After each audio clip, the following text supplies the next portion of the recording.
Welcome back, everybody. Aesop Grimm here, and this is the continuation of our first chronicle in the Mass Effect Legendary series I'm doing for this channel. And I just started my timer. And last episode, we knocked out the first two, planets of Geth that Admiral Hackett wanted us to check out. I have equipped everybody with the upgraded stuff. Sniper rifles and machine guns come to mind. I think Tali got upgraded on a shotgun. We're getting to a point where everybody has pretty good gear, because I'm noticing that a lot of pretty decent weapons are filtering all the way down to Caden, and Caden is the last one that I equip. The very dead last. So even Caden is getting equipped with some pretty good stuff. In fact, here, real quick, we'll use that as kind of a measurement rather than, well, kind of, I think I'll take you through everybody, to tell you the truth. But we'll do it quickly. All right, I'm going to start with Caden. Caden is the low bar.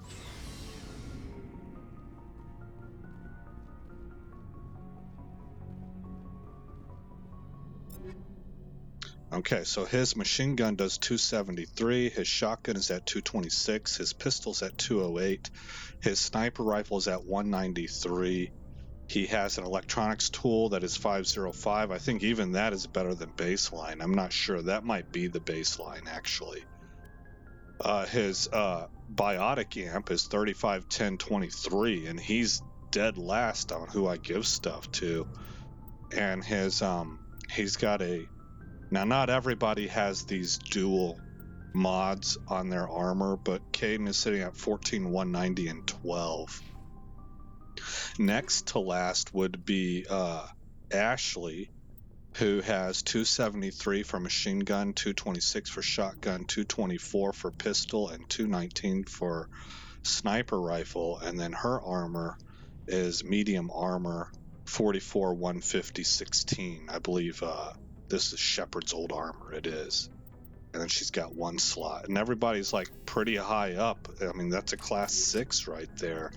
And if you look at her ammo, class 6, class 6, class 6.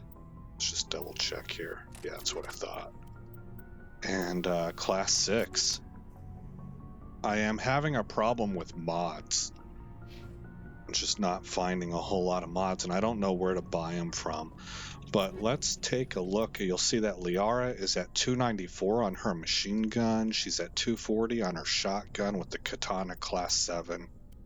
She's got a Karpov class 7 pistol doing 240 damage. She's got 235 on her sniper rifle. Every single one of those weapons are pretty good. I mean, that's pretty good stuff from my experience, from what I've seen so far.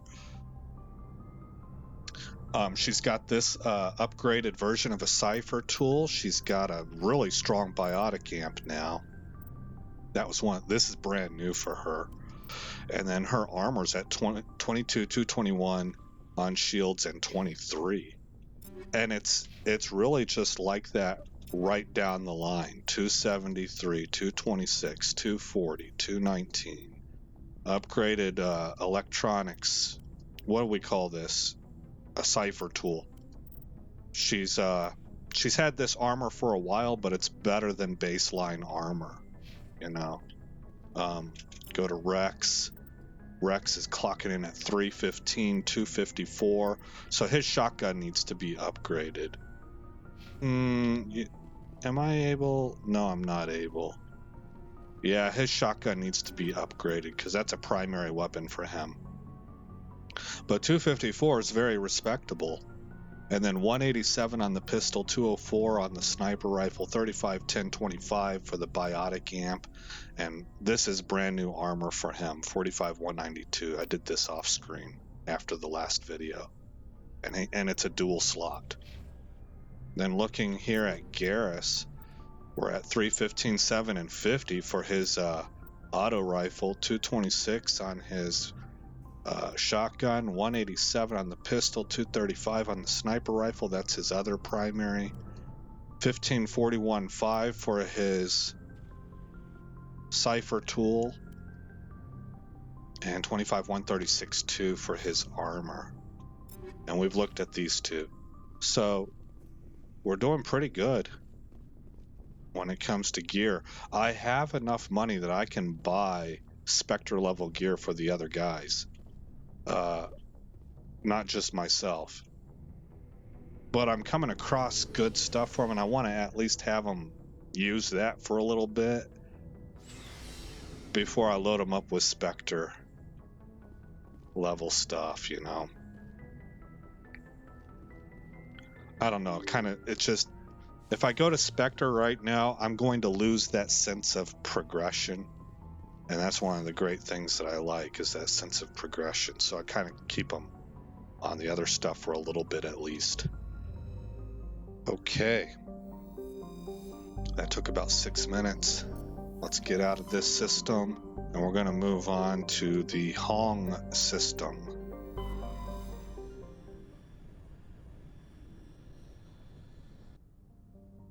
I omni-gelled the other stuff that we have left. I don't think I looked at ammo because everybody's doing pretty good on ammo, so I probably have some ammo sitting in there that needs to be omni-gelled. The planet Pommel. Pommel is an enormous terrestrial planet with a very dense atmosphere of carbon dioxide and sodium. The surface is scorching hot and mainly composed of sodium oxides and deposits of nickel. There is evidence that Pommel was once covered with broad, shallow seas.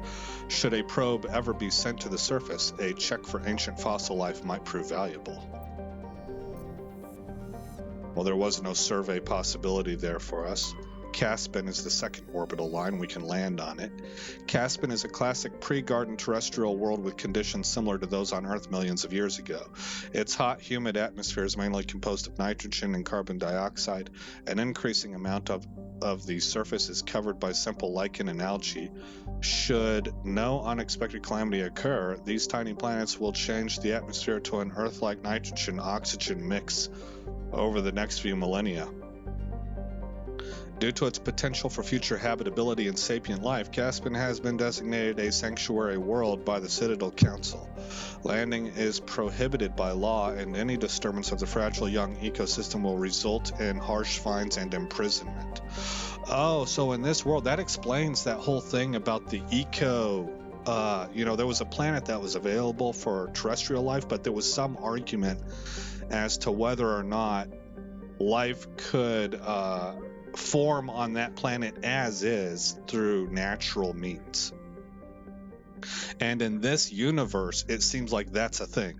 Due to its potential for future habitability and sapient life, Caspin has been designated a sanctuary world by the Citadel Council. So this universe and its societies have decided this is the morally correct thing to do. For us to insert ourselves into this process is considered wrong or foolish or morally wrong, something along those lines, you know. Landing is prohibited by law, and any disturbance of the fragile young ecosystem will result in harsh fines and imprisonment. They take it pretty seriously. At present, the planet is passing through the debris trail of a long-period comet. Okay. That's cool that they gave us something that would explain something about how this universe is working. Matar. Matar is a terrestrial planet with a thick atmosphere composed of nitrogen and krypton. Its frigid surface is mainly composed of sodium oxide with deposits of copper. Because of noxious surface gases, explorers are warned to use extreme caution.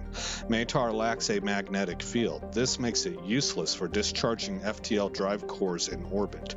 The energetic particles of solar wind from Hong strike the upper atmosphere directly, ionizing the krypton. This gives the planet its distinctive minty green-white hue. That is pretty cool. We can survey it. Scans of Matar revealed debris from a destroyed Asari freighter. Further scans uncovered a body, which was brought on board. Dr. Chakwas examined it, but learned nothing about its origins. Among the Asari's personal effects, however, was one of Matriarch Dillanaga's writings. And then we've got Theshaka. Theshaka is a standard hydrogen-helium gas giant. In the past, it was often used as a drive-discharge point for pirates raiding human settlements from the Terminus systems. In 2178, the Alliance set up a network of covert sensing devices on Theshaka's moons. Recordings of pirate FTL exit vectors over the course of 6 months led the Alliance Navy to 8 major pirate anchorages. Oh, welcome to humanity. Since the Theshaka raids, no ships from the Terminus have been reported in the Hong system. Yeah, simple solutions for simple problems. And then we have Traegir. Traegir is a tiny ice dwarf with a trace atmosphere of xenon and krypton. The frozen surface is mainly composed of water, ice, and ammonia. Cryovolcanic processes are gradually repaving the surface with sheets of fresh ice. Interesting. Scans from orbit have detected a deposit of lithium. So the planet theoretically should get larger over time, right? Because it's a frozen planet, so that ice is not going anywhere. And it's being covered in fresh ice by the cryovolcanic processes. Alright, that first planet, Pamal. No, second planet. Caspin.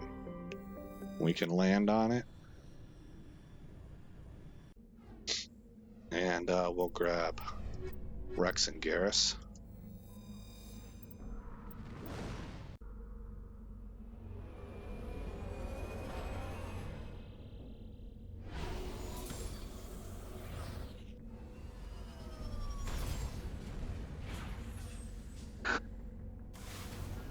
Okay. Let's go here first. Wow. Maybe we need to shoot through. We need to get into the valley on the other side.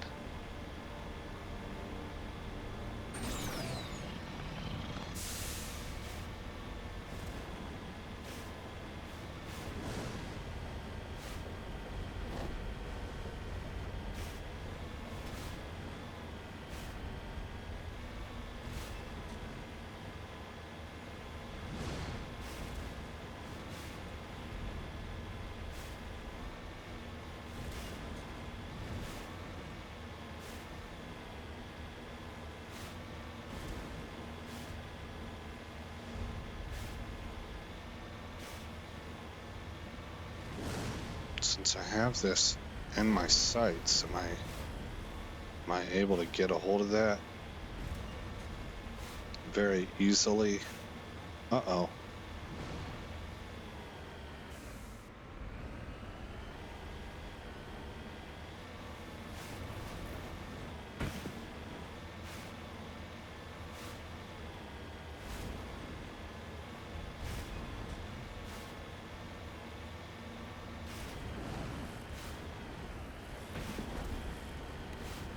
I guess not. There was a deposit, but it might be very difficult to reach if it's up on the summit.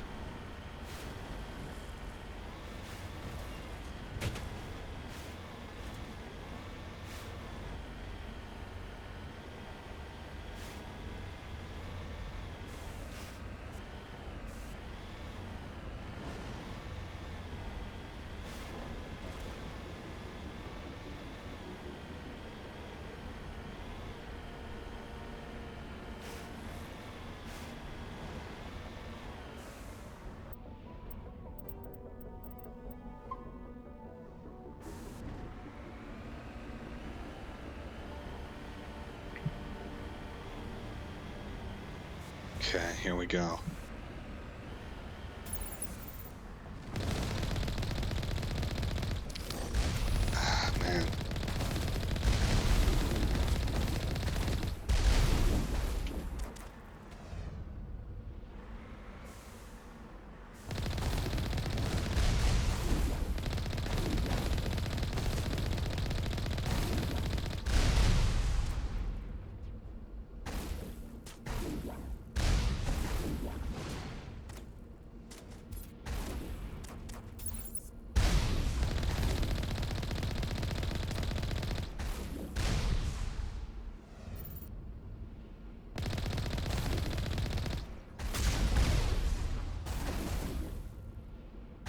see him.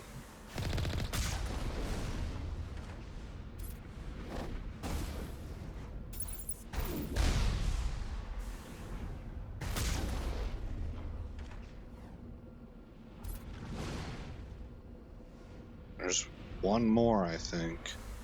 Let me, I want to be back here. I want those shields to come back.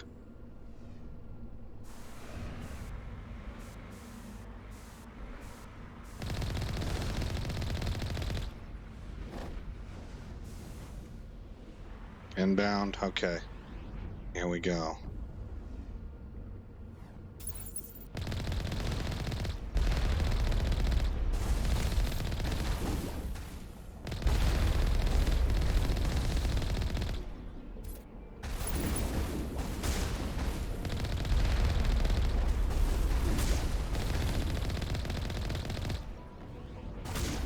It's just like having a tank.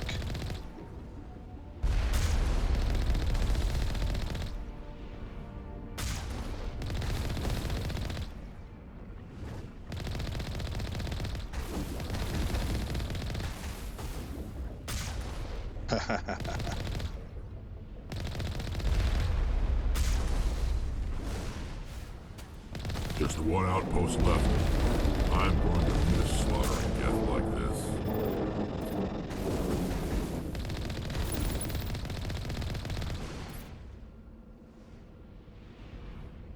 Alrighty. They're all dead. According to Rex. So then we'll go back over this way and see if we can pick that deposit back up.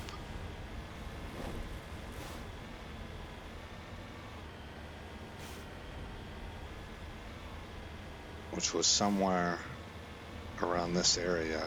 Yeah, there it is.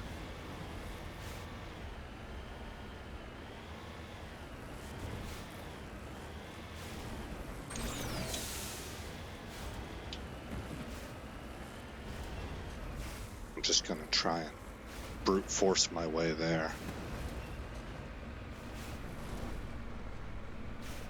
So we're doing this.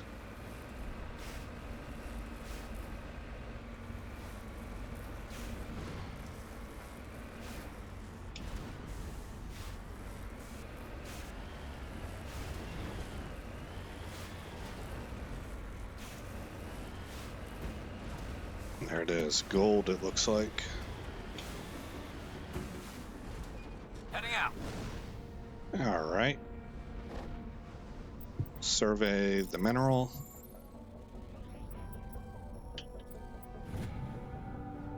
Successfully surveyed large deposit of gold. Now, I guess we'll go to this.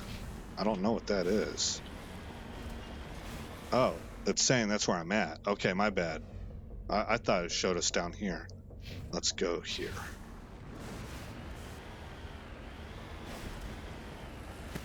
We gotta get up over that. I'm gonna try going around.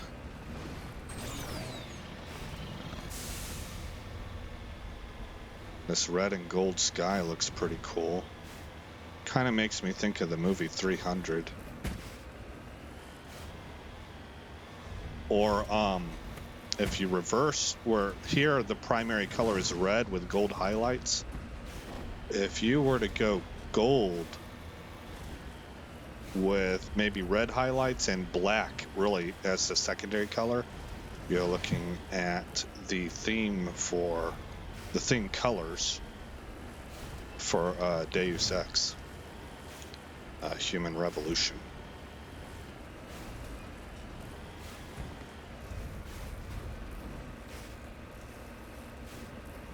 I thought that gold black overlay for Deus Ex Human Revolution worked really, really well. That looked terrific.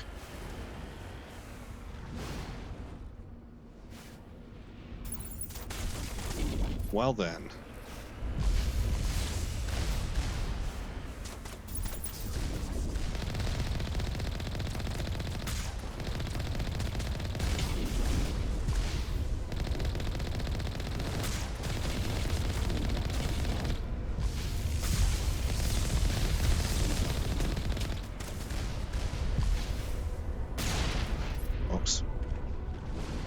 Oh, wow, we took some heavy hits there, huh? They got a lot of tanks up there.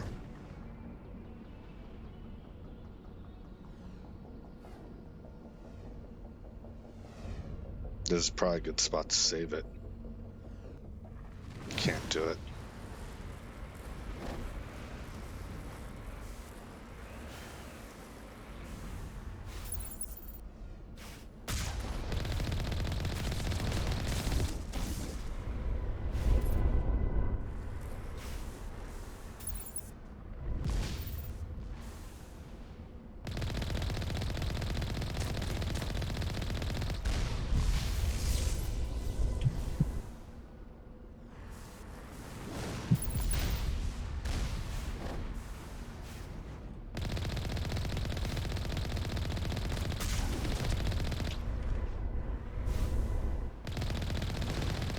Okay, one down.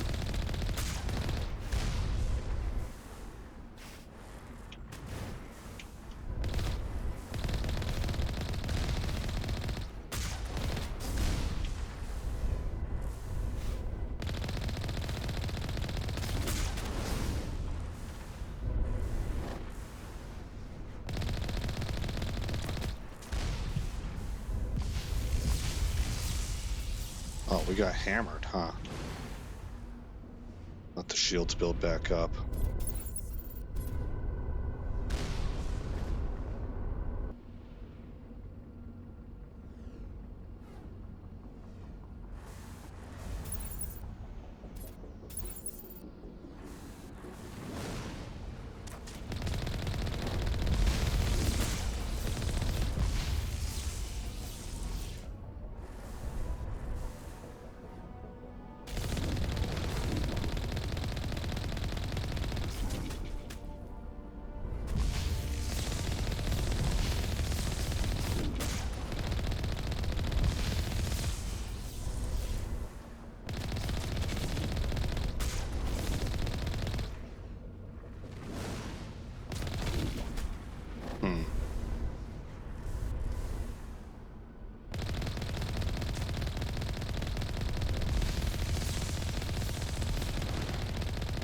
Okay, got another one.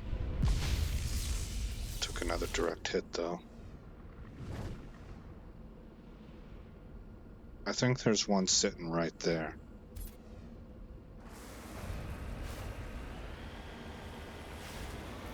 Let's go check out this bunker thing first, and then we'll make our way over there.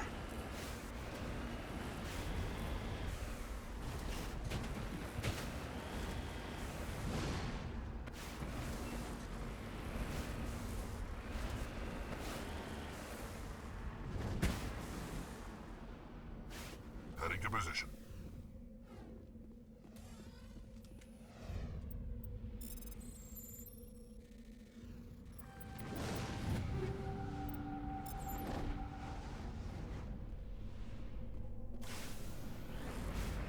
Okay.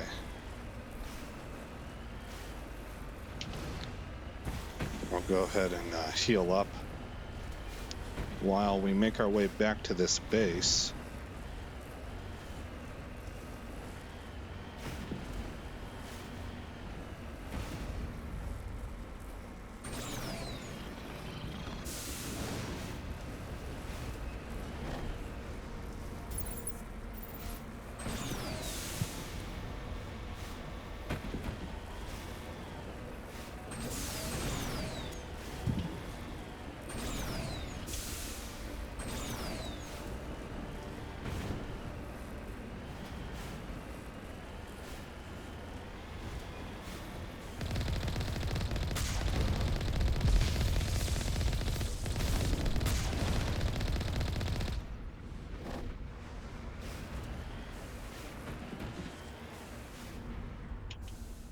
On my way.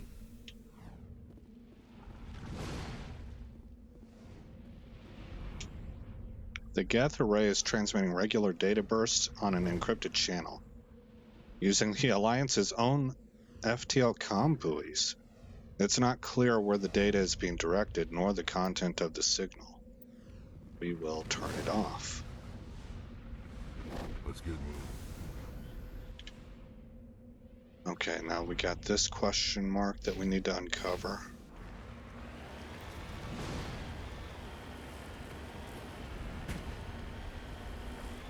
Yeah, the gold black that you see up there with the red highlights, that's a little like the Deus Ex overlay.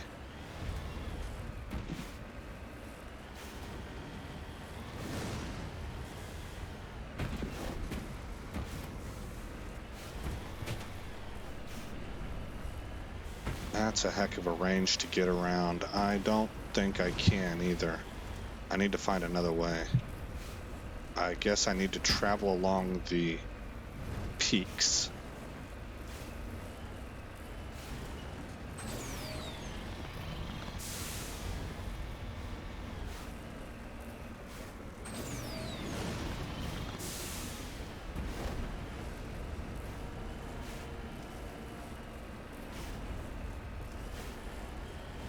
Okay.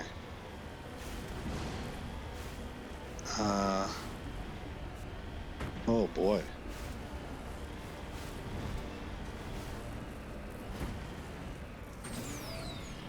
Oh, couldn't quite make it. A little bit too much weight. There we go.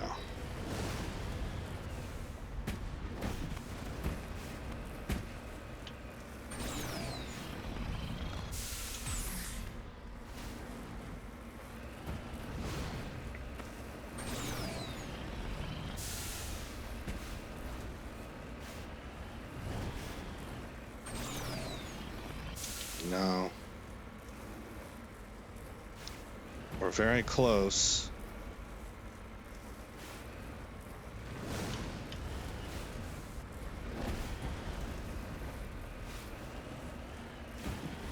I'm gonna guess it's on top of this peak. So I need to get up.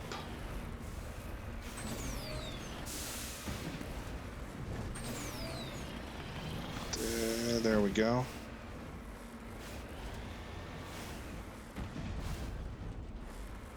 Says I'm right on it. And we got a glow stick. Oh, the beacon itself. Cover artifact. Buried under the beacon was an identification tag for Captain Thang. There's no indication of why it was hidden here or who buried it in the first place.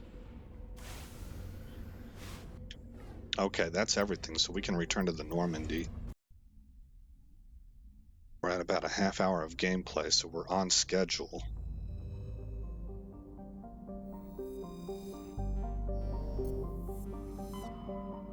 And we can move to the last Vamshi system. We should find the 4th Geth colony here for Admiral Hackett, as well as the side mission that we were doing. On the first orbital line, we have Magi. Magi orbits the Vamshi binary giant stars. Vamshi A is a blue star of spectral class A4111. I'm assuming that's the number 1 and not the letter I, which burns at half again the temperature of Sol. Vamshi B is an aging red giant of class M5111, over 220 times the size of Sol. Magi has a thin atmosphere of methane and carbon monoxide. The difference in temperature between the hemisphere facing the suns and that facing deep space causes constant wind, stirring the silica and sodium dust of the surface. I didn't know that. Is that what causes wind? The difference between temperatures? Like on a planet, like the poles? I guess I've never really looked into that. I'm surprised I don't have any idea about how to answer that question. Or nothing that comes to mind anyway. Unsavory characters from the Terminus systems occasionally use Magi for forms of cruel sport. Dumping slaves, hostages, quarreling shipmates, or even when bored vicious animals on the surface. One must kill the others before they will be rescued from the lethal radiation of the giant stars. Oh my gosh. That sounds pretty rough.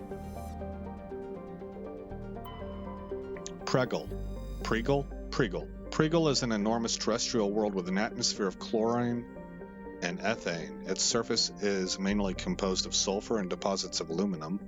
No landing has ever been attempted. We will survey it. While scanning the planet Pregal, you discovered several marker buoys orbiting it. Chief Engineer Adams secured some high-res optical images of the buoys, which appeared to have been neglected for some time. Each one was marked with the Baetica colony insignia. And on the third and final orbital line, we have Almos. Almos is a hydrogen-helium gas giant with traces of sodium darkening its atmosphere. Okay, let's go land on Magi.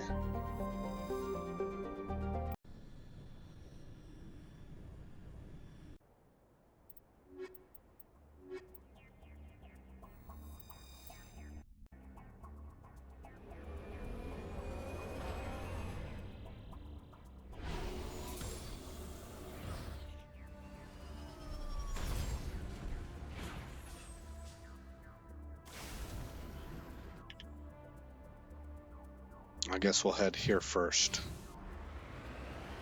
We'll work clockwise.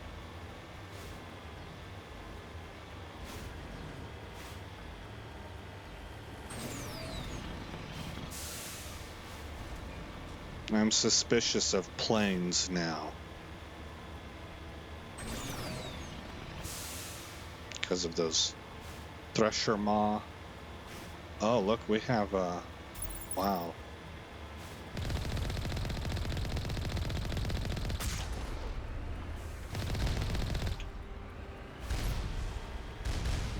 We have opposition immediately.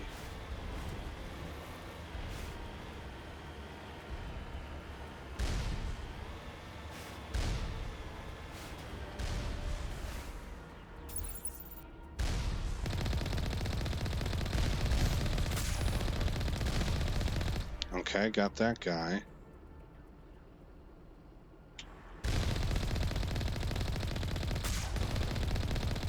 Got that one.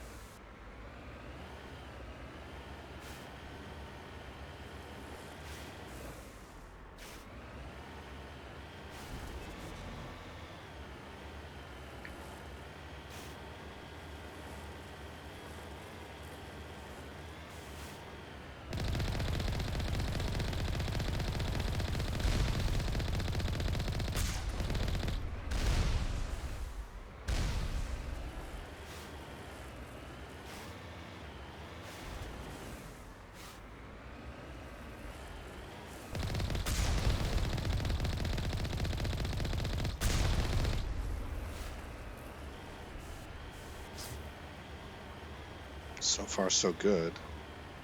We're about to run into the mother lode, though.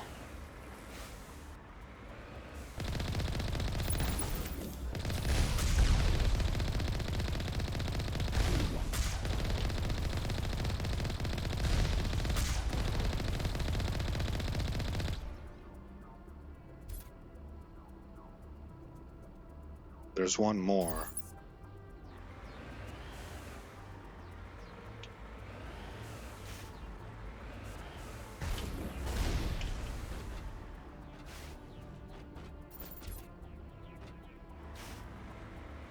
Well, we should just kind of dive right in there. There's just the one guy.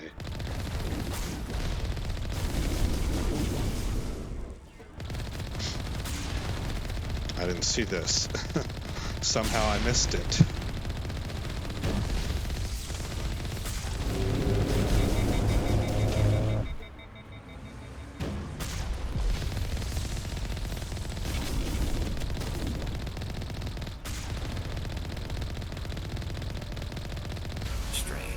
I expect one of these outposts to be the main base of operations for this incursion. Hold up. This receiver's picking up some kind of transmission. Based on the signal strength, I'd say it's coming from inside this star cluster. It must be a message from the primary Geth base. We can use the signal to lock onto its location and take them out.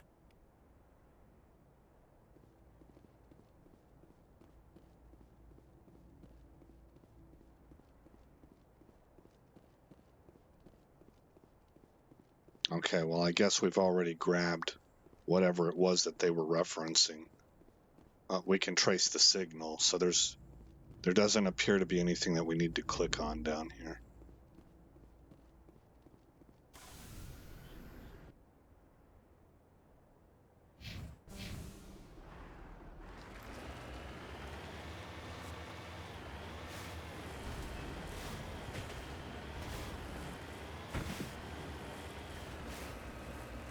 Oh man, I was gonna say, am I finally gonna flip this thing?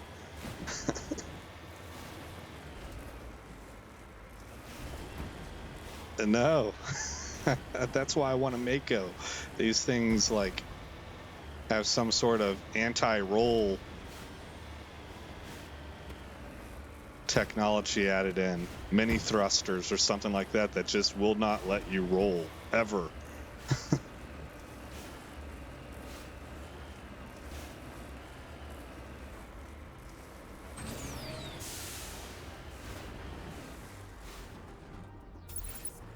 Whoops. This button. Magnesium deposit.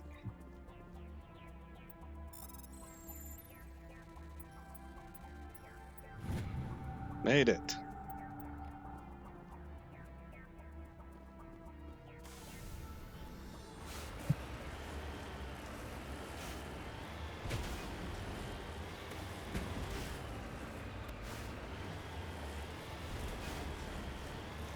I want to make a...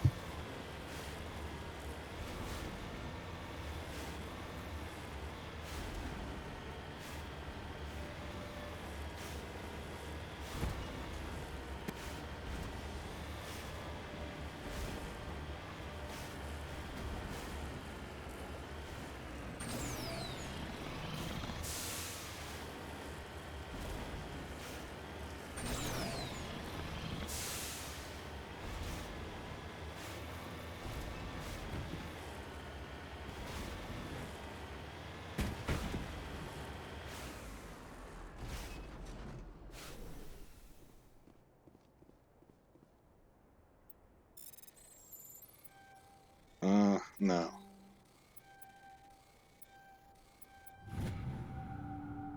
Beryllium.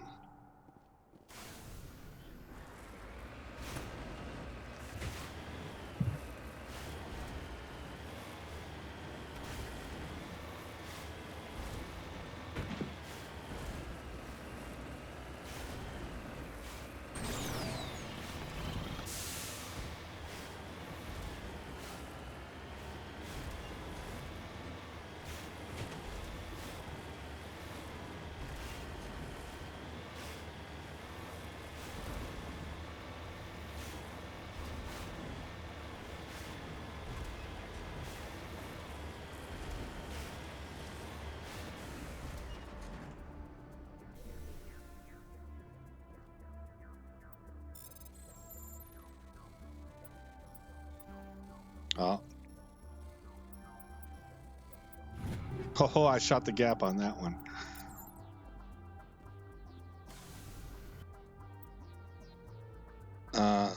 We gotta go here. I was about to return to the Normandy, and then I noticed one more site remains. Whatever will we find? Look at how close that sun is. Man. You can see the volcanic activity on it. I don't know if that's the right word, but the fusion that's taking place. Oh.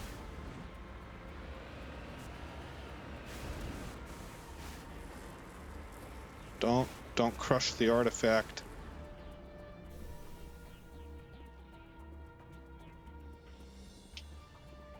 Ah. This massive skull is scored by deflected mass accelerator shots. The xenobiology files in your hardsuit computer cannot identify the species. It must have been brought here from an unknown world.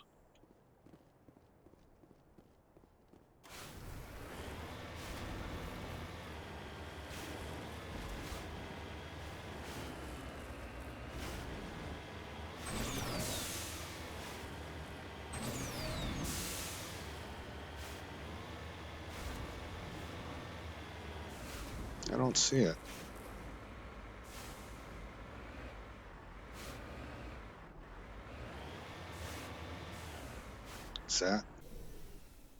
Is that it? Yeah. Ancient what? Ancient debris. Let's try to vector in from here. Turian insignia recovered. The strange-looking sensor has some ancient graffiti scribbled on it. It appears to be marked with the Edison colony insignia. Cool. Alright, so we have progressed. This planet progressed us quite a bit on some of those missions where we're tracking X, find X amount of these things throughout the entire universe. Let's open up this quest log. Eliminate Geth bunker. Find and destroy the main Geth base of operations and the Grissom system of the Armstrong Nebula cluster in order to stop the Geth incursion.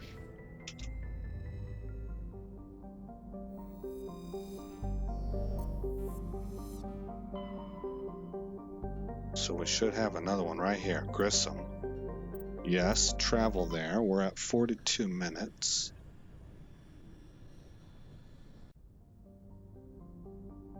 Benda is on the first orbital line. Benda has a dense atmosphere of sulfur dioxide and chlorine, though technically classified as a terrestrial world. The surface of the planet has never cooled enough for a crust to form. It is a global sea of molten rock. Like Zaharix, its atmosphere is being blasted away by the solar wind. Once its thick atmosphere is gone, Benda's surface will be a mere 400 degrees Celsius.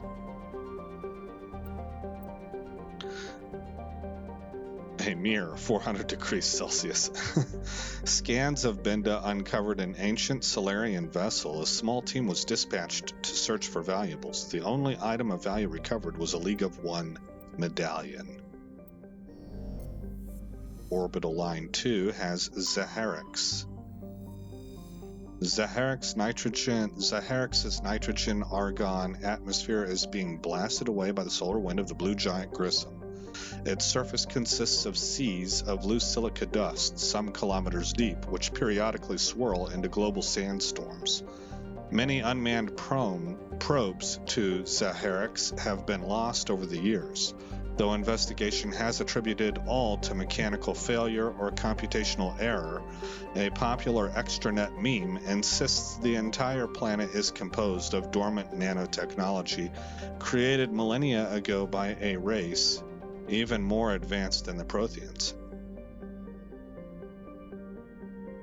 According to the stories, Zaharix's silica dust is actually disassembler robots which periodically awaken to defend themselves. Though discounted by every reputable scientist, this theory has been popularized by a series of sensationalistic texts by Asari author Dulce Ortiza. Alright. Light metal surveyed. While scanning this planet, you detected a large deposit of beryllium on a small nearby moon. And the third and final orbital line contains a planet and moon. The planet is Natanban. Natanban is a hydrogen-helium gas giant with traces of ammonia. Molecular nitrogen is present in the highest levels of the atmosphere, giving the planet its odd violet tint. The upper levels of Notanban's atmosphere are inhabited by shoals of tiny ammonia-based life forms, no larger or more complex than the plankton of Earth's oceans. Held aloft by air pressure and wind, these bioluminescent creatures constantly flee from the approach of the Terminator. Should they be exposed to the light and heat of Grissom, they die. And then we have Sulcrum. Warning, level 1 heat hazard. Sulcrum is the largest moon of the gas giant Natanban. It has a trace atmosphere of krypton and xenon. The crust is composed of various metals with deposits of sodium.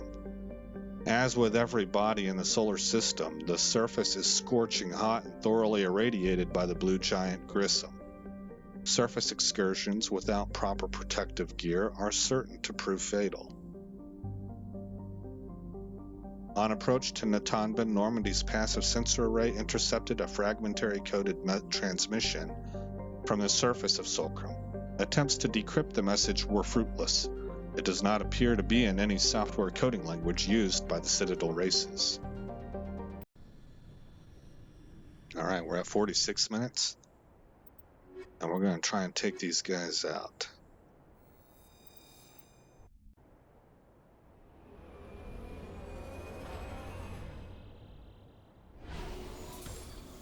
See the solar wind blowing. And this looks like a moon you would find in Elite Dangerous.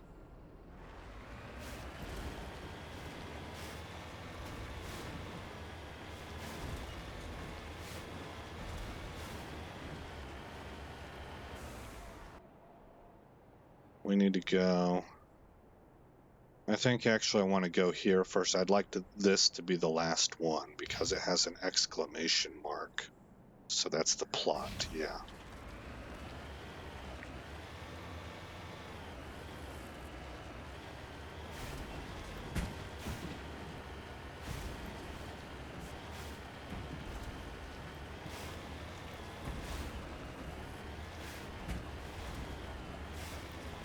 And there we go. Forward.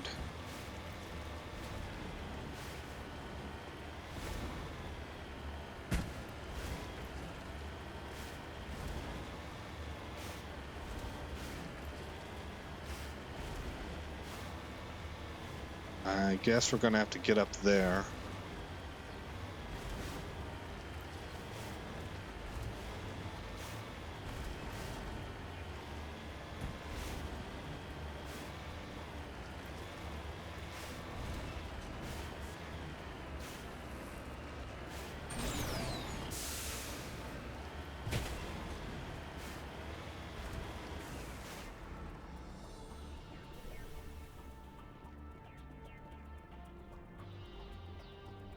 A sorry capsule.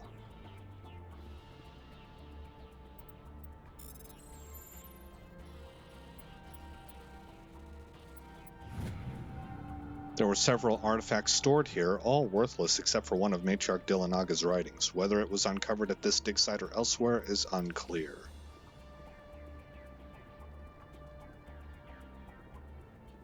What a view, huh? Go here next.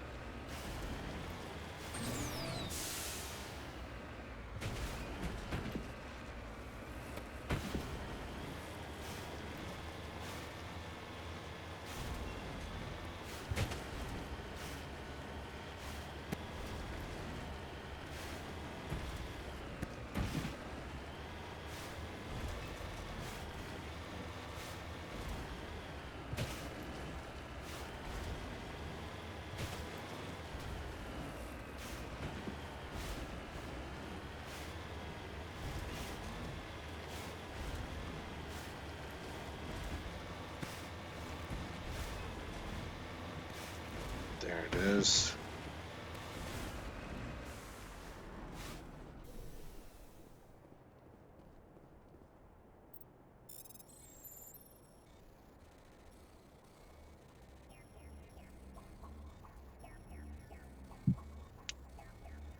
It's not looking great. I almost had that. Dang, man. I don't want to. I'll just use the Omnigel. Combat exoskeleton. And snow blind rounds. That's something new. I don't want to take the time to try and break through that manually. Not whenever I got tons of Omnigel on me.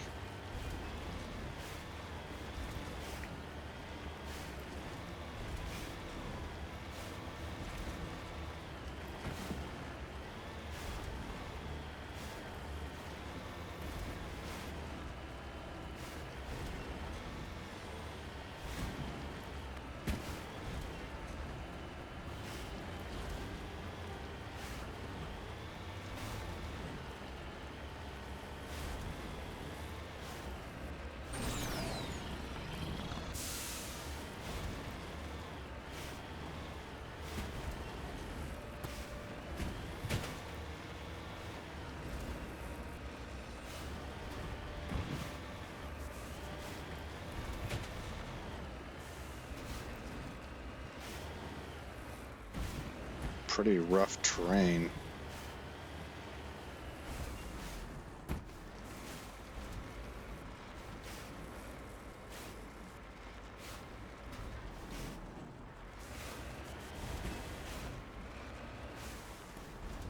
Should be right on top of it.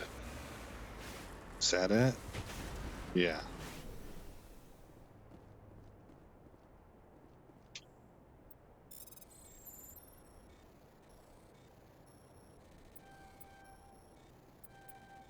Oh, just barely made that one. Magnesium.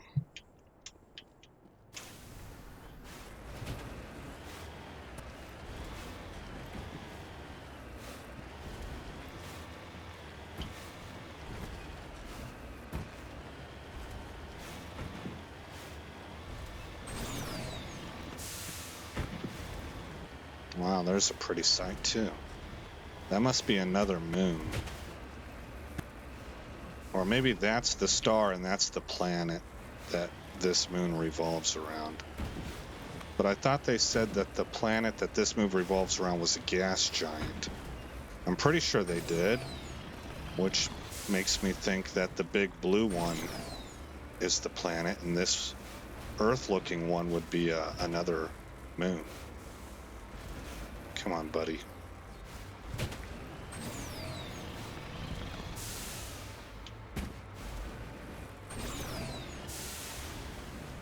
I'm too far off the beaten path.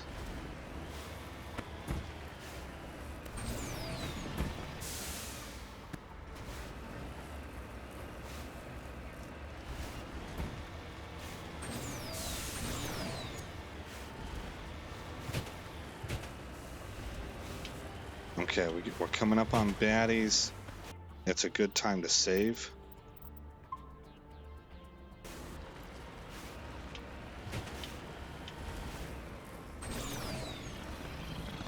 Can you make it? No. Ah. Okay.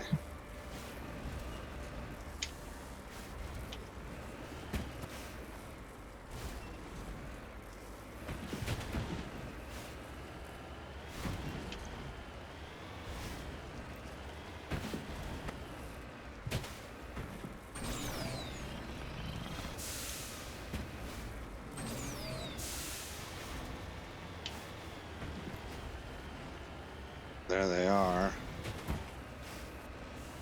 Can we get them from high ground, maybe?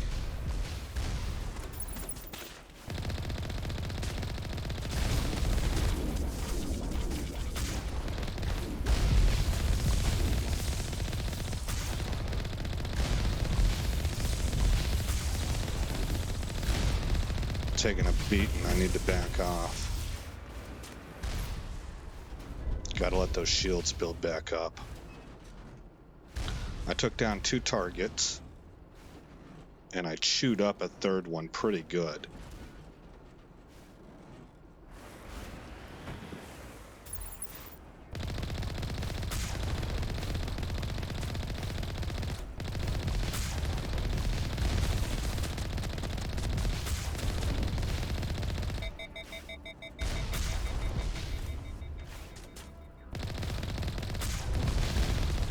Okay, he's down.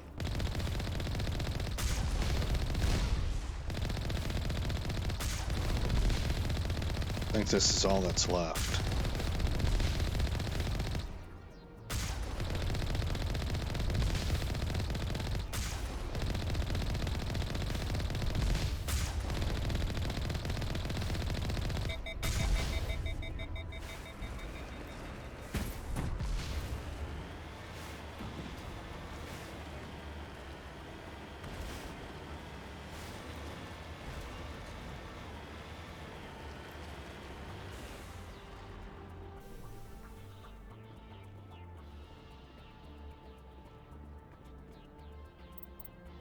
Go ahead and save right here.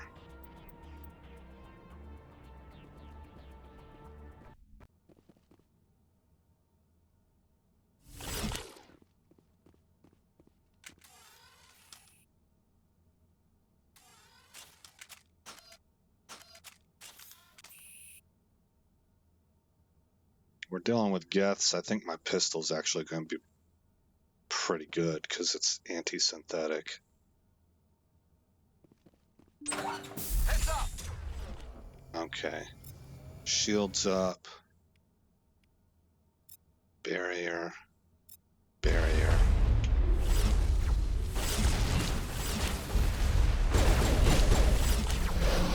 Oh, wow, they blew up the cover. Wonder if I can hit that with warp.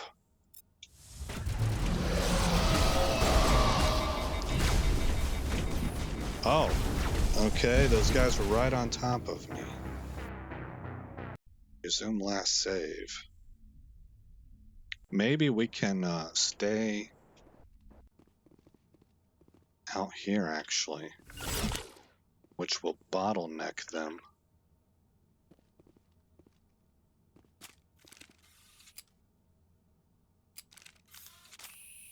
Okay.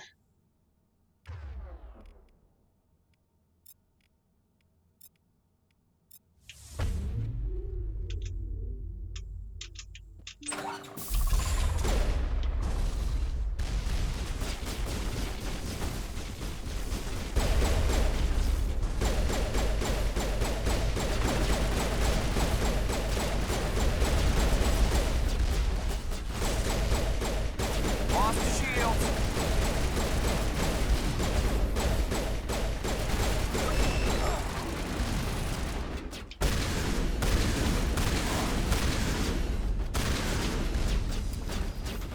Okay, Unity. Unity. Time for payback.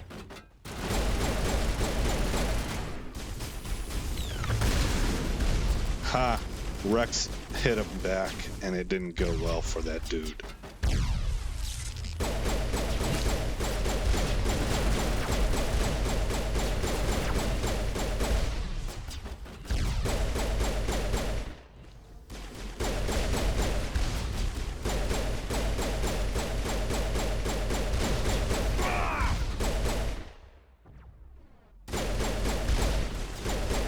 That one looks different.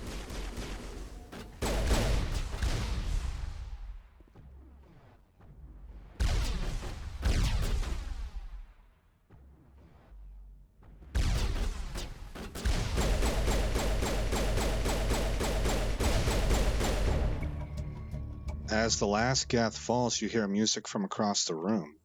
On the monitor, Quarian stands before a hushed crowd, warbling a mournful a cappella of Worlds and Innocence Lost.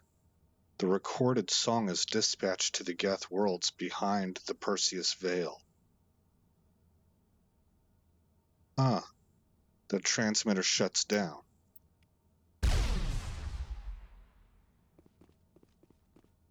Area secured. All right, cool.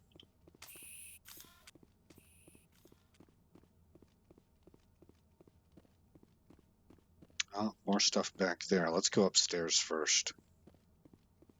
We're at about an hour.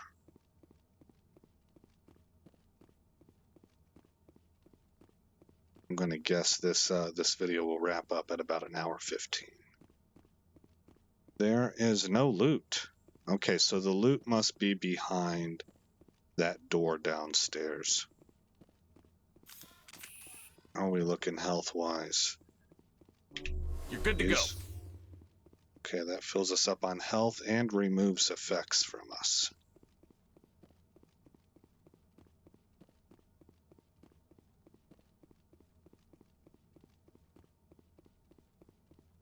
I don't think Rex took any damage. That dude's awesome. Average secure crate. This is average, huh?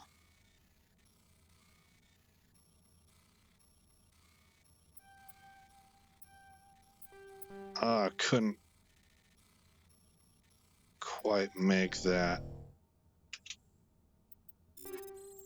There we go. Armageddon 8, that sounds awesome.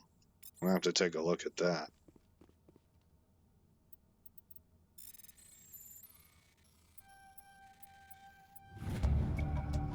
You discover a number of encrypted Geth data files. In the proper hands, they could reveal much about the evolution of the Geth since the banishment of the Quarians. Oh, Tali's going to want to get her hands on that.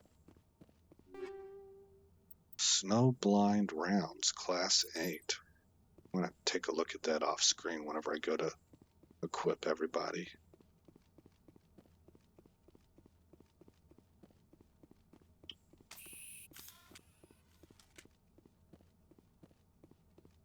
Very interesting.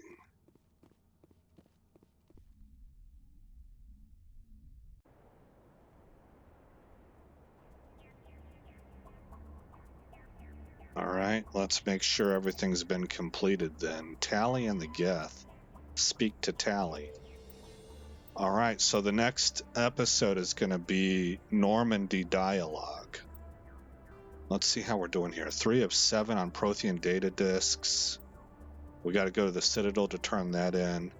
4 of 10 on League medallions. 2 of 3 on Solarian ID tags. 10 of 13 on Turian emblems. 13 of 20 on light metals. 10 of 20 on heavy metals. And 7 of 20 on rare earths. This is a Citadel quest, and oh, we still have it. Good. Conrad Werner. I thought we had lost that one last episode. Okay, we're going to RTB. And if you guys want to stick around, I am going to continue to record, and the recording that I'm doing is going to be about distributing this gear. But that's all that I'm doing. I will speak with Tali in the next episode. So if you want to check out, feel free.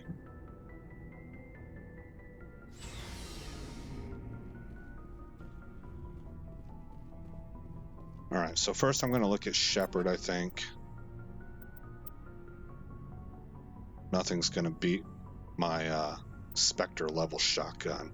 297, 233, and 170. Okay. And nothing there. Okay, good deal. Actually, moving to Rex. Let's look at that shotgun. You definitely can use this upgrade. So he's going to move to the Armageddon. So that gives me a 233, a 254, and a 170. Let's start at the top. So 254 is an upgrade for Liara. So now I have 233, 170, 240. I know 170 can be omni-gelled. Okay, 240 and 233. Everybody needs to be able to beat those numbers. 226 does not, so Tali gets a shotgun. 226 and 233. 233 is a little bit better, so now I have 226s, which they are already at, so we can omni-gel the remaining shotguns. Okay, again, starting at the top. Okay, that's all that I have. So now we're looking at ammunition, and I want to look at Shepard for this because we have some new ammo types. Oh, do I have mods? Yes. Combat Optics Class 8. I want to make sure everybody's primary weapon is full on their mods. No, guys, I froze. I'm going to put you on pause. Okay, I'm kind of hung up, guys, so I'm going to go ahead and close this this episode, and I'll see you guys in the next episode, okay? Again, this is Aesop Grimm. Thanks for coming by the channel. I hope all is well in your neck of the woods, and I'll see you in the next episode where this story continues.